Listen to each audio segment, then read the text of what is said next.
I have to stop my presentation. To our next speaker, Matthew Morgenstern.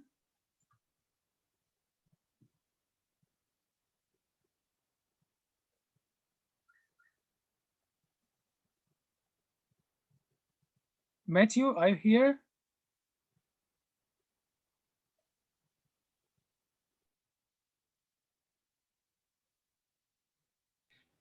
One moment. Do you see me? I'm just trying to get the PowerPoint Yes, yes, yes. Okay, give me a moment because I'm having some technical problems getting the PowerPoint to share, and then I'll be with you.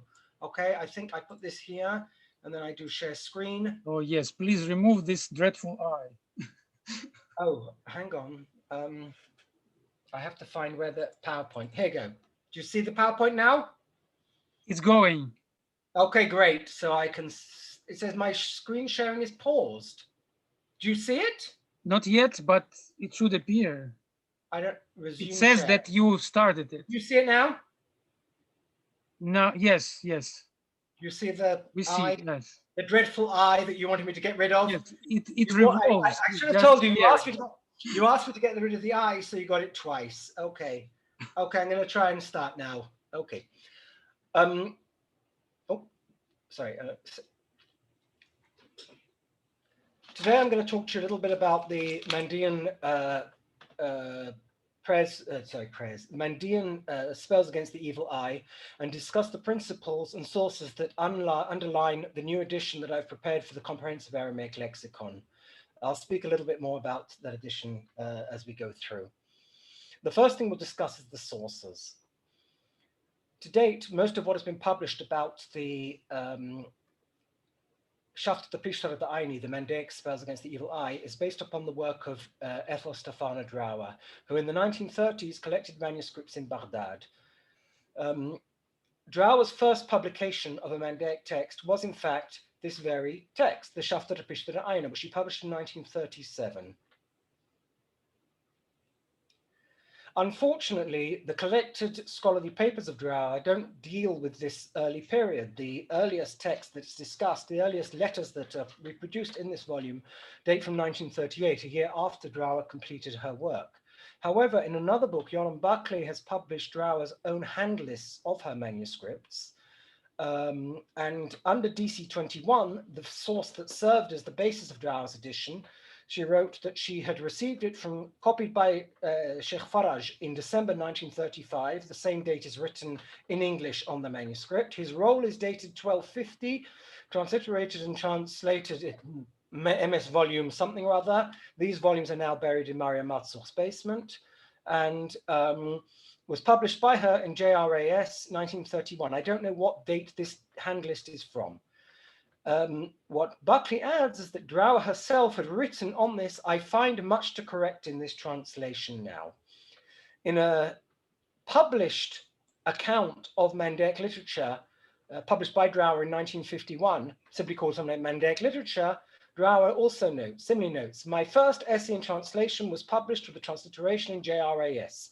It was an incantation against the evil eye. I could now, with access to better copies and more Mandaic, improve the translation. So Drower was aware of the shortcomings of her own edition. It's not that she thought it was perfect. It was her first trip into editing Mandaic texts.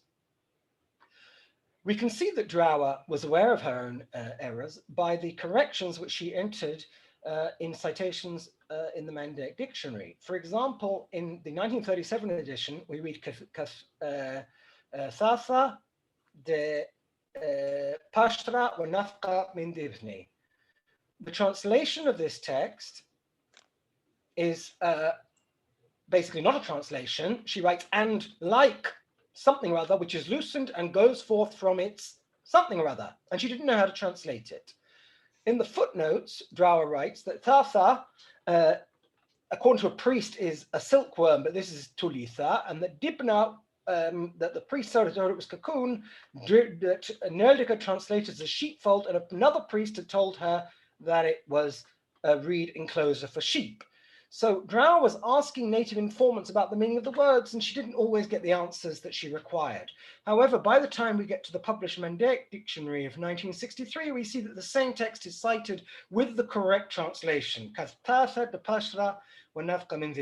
like a sheep which is loosed and comes forth from its fold. So in this case, the Mandaic Dictionary has introduced corrections to the original edition of Drower. Buckley also adds a note to her account of her publication of Drower's Hand List, in which she notes that the correct date on the manuscript is not 1250, but is in fact 1270, 1853. And Buckley is correct. That's the date that is written on DC 21. However, it's worth pointing out that although the manuscript is dated to 1270, we know it wasn't copied in 1270. We know that it was copied in 1935. In other words, it's dated to 1853 BCE. It's copied in 1935 BCE. And in this case, as in other cases, as we shall shortly see, late Mandaic copyists, when they were asked to reproduce a manuscript, would sometimes simply reproduce it, including the original date of copying. They wouldn't update the dates that are recorded in their sources. And this is one case where we know clearly when it was copied and we have the date of the source. So if we take what Drower had at her disposal, she had DC 21, which is the manuscript she published, copied in 1935 from a manuscript from 1853 to 4, and DC Drower Collection 29, 1329 to 1911. In 1998, little work was done on these texts until in 1998, James Ford published his study of Evil Eye text from Ugarit, and he made wide use of Drower's 1937 edition and corrected several of its interpretations. But again, at the time, the material available to him was Drower's edition. In a year later, a scholar by name of Tarelko, I believe was, where was from? Estonian, perhaps. He unfortunately left the field, published an article in which he discovered going to produce a new edition of the text, and he noted that Drower's 1937 edition, 1938 edition contains many scribal errors and many transcription errors. We'll come back to this later. Unfortunately, Tarelko himself mentions that he didn't have access to the other sources that Drower used, which were DC 29 and a copy of the text in the possession of Père Anastase de Saint-Méry. About 10, 11 years ago, I started gathering materials for a complete critical edition of Mandaic literature, and a critical edition of Mandaic literature, digitally tagged editions that would form the basis of a new Mandaic dictionary.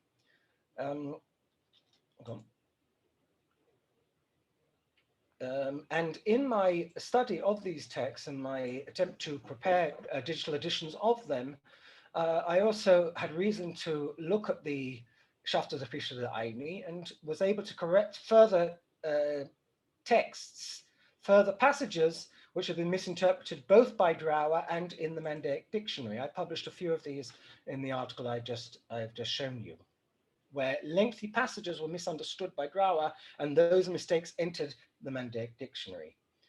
Around 9 years ago, while I was on sabbatical in Berlin, I was able to locate another manuscript of the Schafter der Fischer der Aini that was mentioned in Drower's correspondence, the published correspondence, but had been lost after the Second World War. Drower actually visited Berlin a week after the invasion of Poland, I believe it was. And she saw these manuscripts, she noted some of their contents, and then the manuscripts disappeared. And in 2012, I was able to locate the edition and request that it be photographed. So the photograph that you now can get for free is because I paid for it. Where did this manuscript come from that is now in Berlin? Our trek takes us to Paris in 1904, where De Morgan published his editions of Études linguistiques, Textes Mandaiques. De Morgan claimed that he had received his manuscripts, which are now in Paris in the Bibliothèque Nationale, directly from Mandeans, but he couldn't disclose his sources because this would put in mortal danger his Mandean informants. However, since De Morgan was not really able to read the manuscripts he published, he didn't realize that one of the texts, which is a letter, was written to Patri Anastase. In the 1980s, Rudolf Matsuch noted that this Patri Anastase is presumably Père Anastase de Saint-Marie, who had connections with the Mandean community in Baghdad. And in 2013, I was able to locate this letter in the archives in Halle, a letter by Père Anastase to Mark Lidzbarski, in which he says quite explicitly that all the manuscripts that were sent to London, Paris, and Berlin over the past 15 years, in other words, since 1898, came from him, including those published by De Morgan. So it seems extremely likely that the text that is in Berlin now was from Père Anastase's collection.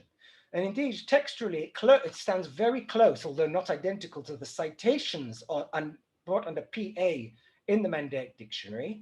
Plus, so the evil eye should be on De Morgan for his lies. Plus, when we look at the ductus, the scribe, Père Anastase's scribe had an extremely unusual hand. It wasn't a regular Mandean hand. He was a speaker of Neo-Mandaic, but he wasn't a trained priest, and he seems to have taught himself to write. And his handwriting is not the priestly hand, and we can see it's actually the same handwriting. I mean, I can recognize his handwriting immediately now when I see it, because his manuscripts are extremely clear. And therefore, we can say that although the Berlin manuscript is dated to 1231, 1816, it was almost certainly not copied at that time. But like Drauer's manuscript, it was copied at the end of the 19th or beginning of the 20th centuries when it was sent to Berlin. Perhaps it was even produced on demand as an attempted identical copy of its source. Now, the manuscript is very corrupt. It's not very good copy, but occasionally it has readings that are important. So we now have for Drauer's one manuscript that she published. I now have 3 manuscripts at my disposal, but the story does not end there. Drauer acquired her manuscripts in Baghdad, but owing to the Gulf War and the oppression of Mandeans in Iran over the past 30 years, there's been a massive migration of the Mandean community to particularly countries in the West and Australia. Now, this has been a disaster for the Mandean community, but from my perspective, it made the Mandeans suddenly accessible to me. And several years ago, I was able to visit Nijmegen in the Netherlands and meet with the possessor of the largest collection of Mandean manuscripts in the world, Rabbi Rafi de Sabti, and by permission photograph the entire collection. Amongst the treasures of this collection are 2 copies of the Shafar of the Pishra Aini. One, the earliest surviving Mandaic magic text on paper from the 17th century, but unfortunately it only covers the second half of the work from around line 400 in DC 29. The other is another paper copy, quite late, that stands very close to the textual tradition of DC 29. So I'm going to summarize the situation of the textual witnesses of this text now. We have one textual tradition, which is preserved in its entirety in DC 29 and preserved in half in Rabbi Rafid collection 3K. And this is one tradition. They share a lot of readings. The other textual tradition, which seems to be reasonably independent of it in some cases, is DC 21 and RRC 1E.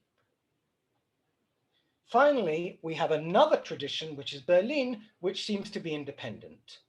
It doesn't relate to both of them, but it's a very corrupt manuscript. In addition to these sources, we have some epigraphic sources. A few years ago, I don't remember when exactly, Mille Kessler identified that there was a list of evil eyes in one of the Mandaic lamellae from the British Museum collection, which is parallel to the text in the Shaftar Pishtra that we know. And several years ago, James Ford was able to identify another text which contains another lengthy parallel, a significant parallel, to the list of evil eye names. Unfortunately, both of these texts are simply lists of evil eye names and are a limited value to the reconstruction of the current recension that we have. However, I thought I would mention a few examples of where we can see how the text is developed. For the early Mandaic form Delibat, of the name of the god, the later traditions, including the earliest manuscript, reads De Libat. And this is what, in the case of the name of Nabu, we find in the early text Din Nabu, in the later texts also Din Nabu, but DC 29, which is the later version of that tradition, has already written Enbu. It's using the 19th century spelling. DC 21, interestingly enough, uses the 19th century spelling and then erases it. The scribe erases his own scribal error. The names of the evil eyes probably presented in the lamella are Tait, Zait, Tzrait. Now these of course are meaningless words, but they're names of evil eyes. In the later recensions, in all the later recensions, there's Zihwat, Tehwat, and Sarahit. So in reconstructing this text, the importance of the early attestations is to prove that this is an ancient text. But in fact, they're of very limited value to me when I was producing a critical edition, because I have to produce a critical edition of the recension that we have. And so I regarded them as laying outside the remit of manuscripts that I would use for my critical edition, and they need to be published separately for their own value. Now, in some cases, the new texts confirm emendations that had already been proposed in the literature. In this particular passage, Bagawe Waravitha, unfortunately, Dara didn't understand what Waravitha was. She said water flowed into it and spring herbage. She thought Ravitha was somehow spring herbage. James Ford correctly noted that for Waravitha, we should read Daravitha, of the sea.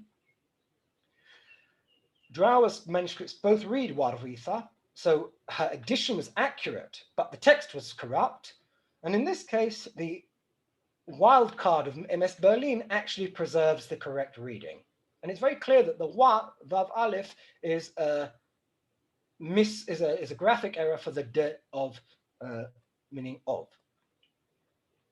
So the correct reading, although I based my edition on DC 29 with variants from DC 21, in this case, I introduced the correct reading from the Berlin manuscript.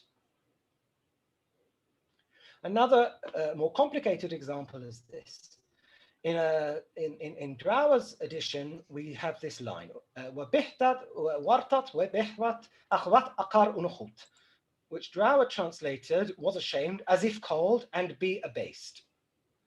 That is indeed the reading of DC 21, but DC 29 contained an apparently incomprehensible reading, Akhwat, Aq, and then on the next line, Ar Sahun. Now, while preparing the edition for the Comprehensive Aramaic Lexicon, I was searching for something, and I can't remember what I was searching for, and suddenly, oh, no, sorry, I'll come back.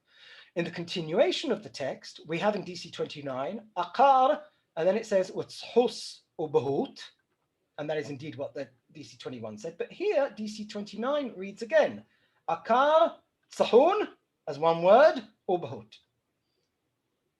While the RRC1E, the manuscript that stands close to DC 21, it's the same tradition as DC 21, doesn't read Sahus, it reads Sahun. So Akar Sahun was actually common to both manuscript traditions. And here I come on to that bit about the CAL. In preparing this text for the CAL, I was searching for something, and suddenly I realized that we actually did have a parallel to this. I think I was searching for the meaning of the word Bahut, because in Mandaic text, Bahut clearly means to be gone. It presumably comes from the verb to be embarrassed, but it means to sort of run away. maybe from shame. Be shamed as in be gone. And my searches within the database of text that I put into the CAL, and we're now at the point where the data that we've already entered into the system is helping us to interpret texts. It's a great advantage to be able to search for parallel expressions, and many times we found that by those searches we're able to interpret the text that we're dealing with better, where our texts are difficult. So I suddenly realized that this text actually appears in a text published by Pognon, which reads Qar, Sahon, Ubihut. And here we have it in the hand copy by Pognon. This expression appears. So Aqar is from Ain Qufresh, be uprooted. Bihut, as I said in Mendek, often means to be ashamed, as in to run away. Sahon seems to mean to dissipate. It's not clear. I mentioned this to Abu Draham, Yoad Abu Draham, who's working with me on these texts, and he pointed out that, in fact, we also have these three roots appearing together in one of the manuscripts, in one of the unpublished bowls from the Martin Schoen collection. And so we can now quite clearly state that this is this expression, akar, sahan, and bahat are three verbs that appear together. And they were previously unidentified. Well, Akar was known and Bahat was known, but Sahan was unknown in Mendek, unidentified, even though it appeared in a text published right at the start of Mendek epigraphy by Pognon. And in this case, it is RRC1E which preserves the correct reading.